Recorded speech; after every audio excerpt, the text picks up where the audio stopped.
Eiffel Tower makes history as first merchant in France to accept UPI. India की 1.4 plus billion market में ये जो interface payment system है वो already successfully India में चल रहा है। हमारे मुल्क में 75 का नोट नहीं चल रहा क्योंकि उनको साफ करना नहीं आता। इंडिया ग्लोबल हो रहा है। ये खबर आई कि आईफल टावर मेक्स हिस्ट्री, तो मैंने कहा कि इस खबर को तो ऐसे होना चाहिए था कि इंडिया मेक्स हिस्ट्री। लोग तो कहाँ के कहाँ पहुँच गए हैं। पाकिस्तान उस तरह देखा जाए बहुत पीछे है अभी, लेकिन कोशिश तो कर रहे हैं। Rational, progressive, forward looking, positive नहीं सोचा तो आप अपनी रेलेवेंस खो देंगे। आज के जमाने में आप जो आलम मुसलमानों को 7वीं सदी में लेके जाना चाहते हैं, वही बात है जी, यहूदो नसारा, हिंदू यहूदी। और भाई इससे बाहर निकलो, दुनिया इज अदर देन। जब मैं भारत जाता हूँ तो वहां पे मैं 10 रुपए की चाय भी खरीदता हूँ। तो मैं चूंकि वहां का रहने वाला नहीं हूँ, मैं तो कनाडा से जाता हूँ, तो मुझे बड़ा रश होता है। लोग अपना फोन खोलते हैं और वो 10 रुपए की भी पेमेंट कर रहे हैं। अमेरिका जितने को 3 सालों में पेमेंट ट्रांसफर करता मोबाइल के जरिए, इंडिया उतने 1 महीने में करता है। आप अंदाजा लगाओ कि डिजिटल पेमेंट्स में वो कितना आ गया। लेकिन मैं तो अब सुन के ये चाहूंगी कि पाकिस्तान को भी ऐसा कोई ऐप बनाना चाहिए क्योंकि ऑनलाइन ट्रांजैक्शन इजी हो, हर चीज इजी हो। अब यहाँ से स्टूडेंट बाहर पढ़ने भी जाते हैं, हर चीज उनके लिए भी इजी रहे और लाइफ थोड़ी स्मूथ हो जाएगी। यूपीआई को बहुत सारी कंट्रीज ने अडॉप्ट कर लिया है। अभी फ्रांस ने भी इंडिया से रिक्वेस्ट की थी कि भाई अपना यूपीआई मुझे दे दो, हमें दे दो, ताकि आपके आने वाले लोगों के लिए यहाँ पर प्रॉब्लम ना हो और हमारे लोग भी आपकी यूपीआई को यूज करें, हमारे जो फ्रेंडली रिलेशन है मजीद मजबूत हो सके। अमेरिका ने भी इंडिया से मांग चुका यूपीआई। क्या कहेंगे, अमेरिका इतनी बड़ी पावर है, उसके पास क्या डिजिटल पेमेंट्स का इतना अच्छा सिस्टम नहीं है जो इंडिया से मांग रहे हैं? उनके पास भी सिस्टम होगा, लेकिन उन्होंने असल में अमेरिका में इंडियंस भी तो बहुत है ना, मे भी उन्होंने इंडियंस के लिए मांगा हो ताकि इंडियंस को किसी किस्म की दुश्वारी ना हो, क्योंकि जो भी अपने सिस्टम को वहाँ तरजीह देती है तो इंडियन को दुश्वारी नहीं होगी उस सिस्टम से। आपको मैं एक चीज आपके इन्फॉर्मेशन में इजाफा करता जाऊं, जितने को डिजिटल पेमेंट्स इंडिया में यूज होती पूरी दुनिया में कहीं नहीं होती। अमेरिका जितने को 3 सालों में पेमेंट ट्रांसफर करता मोबाइल के जरिए, इंडिया उतने 1 महीने में करता है। आप अंदाजा लगाओ कि डिजिटल पेमेंट्स में वो कितना आ गया। आप अगर अंदाजा लगाओगे, आईटी इंडस्ट्री की बात कर लेते हैं, आईटी इंडस्ट्री में कौन आ गया दुनिया से? अगर बात करूं तो क्या हमारा और उनका या किसी और कंट्री के साथ इंडिया का कंपैरिजन हो सकता है आईटी इंडस्ट्री में? बिल्कुल नहीं। वो देखते हैं ना, वो इंडिया वो चांद पर चला गया है, तो हमारे तो इधर वो मीम्स ही बनती रहती हैं।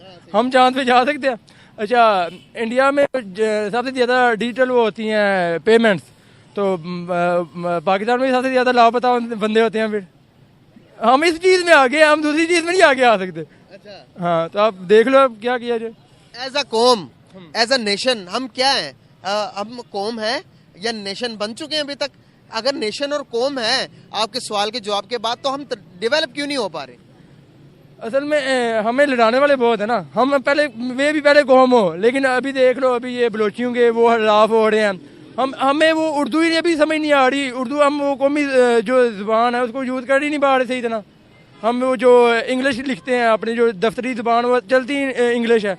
हम किधर कौम है? हमें किताब वो पढ़ाया जाता है जी, वैसे फौज के मतलब जी एक बटन है, एक बटन दबाएं तो बचपन से पढ़ते आ रहे हैं ना, इंडिया के टुकड़े हो जाएं। तो अब तो वो समझ आ रही है आवाम को, ये भी मजाक ही था मेरे ख्याल से। हाँ। कैसे देखते हैं बटन? क्या अभी बटन हमारे इख्तियार में रहा है जितने कर्जे हमने बाहर से ले चुके? तो ये ब्लैक वीक को मेरा इंतजार कर रही है।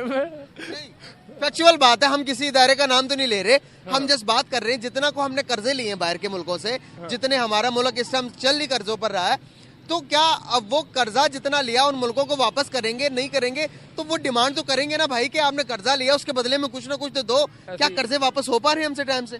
ये कहाँ कर्जे वापस करेंगे? जब कर्जे वापस नहीं देते वो इसलिए तो बेसिस अपनी मांगते हैं, हमें बेस बना के दो इधर। वो इसलिए तो वो अपना घमंड झाड़ते हैं ना। और जो अगर मना के दे भी हमने बेस, हाँ, जो अगर मना करने वाला हो तो उसको उठा के जेल में फेंक देते। उसको कहा मोदी दे दो भाई, यूपीआई दे दो। अब फ्रांस के अंदर उनके एलिफ टावर के ऊपर वहां पर उनको मुतारिफ करवाया गया यूपीआई, और दुनिया को दिखाया गया, फ्रांस को दिखाया गया कि ये देखो ये इंडिया की है और उसको फॉलो करो। अब फायदा क्या हुआ कि इंडिया के अंदर फ्रांस के अंदर जो इंडियन है ना, वो ट्रांजैक्शन करेंगे इंडिया में 0 पैसे, कोई नहीं लगेगा, वरना कंट्री टू कंट्री करना आपको पता पैसे लगते हैं।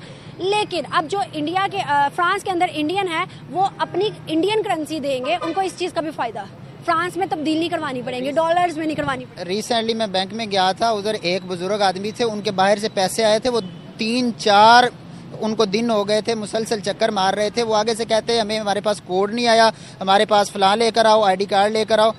बस ये मामला बड़ा जो है ना, डिजिटल तो कुछ है ही नहीं यहाँ। दूसरा रिसेंटली आपको पता ही है कि इलेक्शन में भी हमारा वो पुराना सारे सूरत हाल चल रही है। हालांकि इलेक्शन इलेक्ट्रॉनिक मशीन आप लगाएं, आपका ये स्टेशनरी का खर्च बच सकता है। कई ऐसी चीज़ें हैं जो रात देर तक वो वोटिंग गिनते रहते हैं। वो फौरी तौर पे ऐसी मशीनें हों जो एग्जैक्ट काउंटिंग करके उनको वापस कर दे कि भाई ये आपकी काउंटिंग पड़ी हुई है। तो ये इन्होंने हमें वक्त पाया हुआ है, खुद भी वक्त में पड़े हुए हैं और ये चाह नहीं रहे।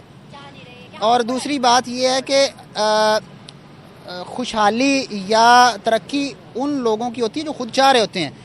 ये हुक्मरान हमारे जो बात उन पे ही आ जाती है, तब्दीली जो भी पॉलिसी मेकर्स होते हैं, जाहिर सी बात है उन्होंने हमें लेकर चलना होता है। तो उनमें मुझे तो कोई ऐसी चीज़ नज़र नहीं आ रही, पॉजिटिव कोई साइन नज़र नहीं आ रहा। हमारी गवर्नमेंट कुछ उस तरह से नहीं कर पा रही, दूसरी तरफ मोदी ने दुनिया को दिखाया और 300 ममालिक ने ले लिया। इसके ऊपर आप क्या राय रखते हो कि भाई मोदी को वो बंदा है जिसको हम पता नहीं क्या कुछ नहीं कहते और वो बंदा दुनिया में आज राज कर रहा है? जी बिल्कुल, देखिए इंडिया के साथ हमारा लामुहल्ला तौर पर कंपैरिजन होना ही होना है। आप ये ना कहें कि जी वो और हैं ये वो हमारे साथ आज़ाद हुए हैं, हमारा उनके साथ ज़ुबान भी हमारी सेम है, सारा कुछ सेम है। तो उनके साथ हमारा बुनियादी कंपैरिजन होना ही होना है। उनकी तो एक पूरी सिटी जो है वो IT सिटी कहलाती है।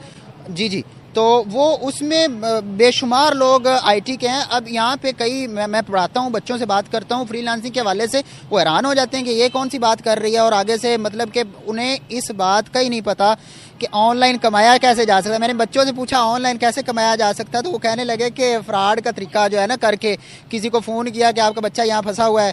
कई मेरे स्टूडेंट्स अपने हैं कॉलेज में, उन्होंने इस तरह पैसे लुटाए हैं, एक आध ने कमाए भी हैं।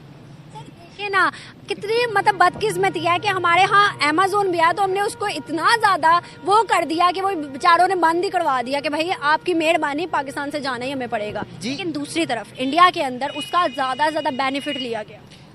देखिए अमेज़न पहले आया था, पहले उन्होंने अपनी सर्विस शुरू की थी, कुछ ऐसे उन्होंने वट्टे डालकर भेजना शुरू कर दिए, फिर कस्टमर केयर उनके पास नहीं है। ऐसा है कि अगर आपको कोई वापस करता है तो आपको वो बाउंड होती है, अमेज़न की पॉलिसीज़ वो कहती हैं कि आपने वापस करना है।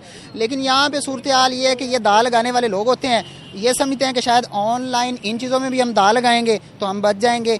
वो तो ऐसा नहीं करने देते, इसी वजह से बदकिस्मती से उन्होंने हमारी वो बंद कर दी हुई है। आप मुझे बताइएगा इंडिया पाकिस्तान का कंपैरिजन बनता है? चाहे या ना चाहे बन तो जाता है, मतलब हर एक को अपनी नेशनल मुकाबले में आते हैं उनके। हाँ मुकाबले में तो आते हैं।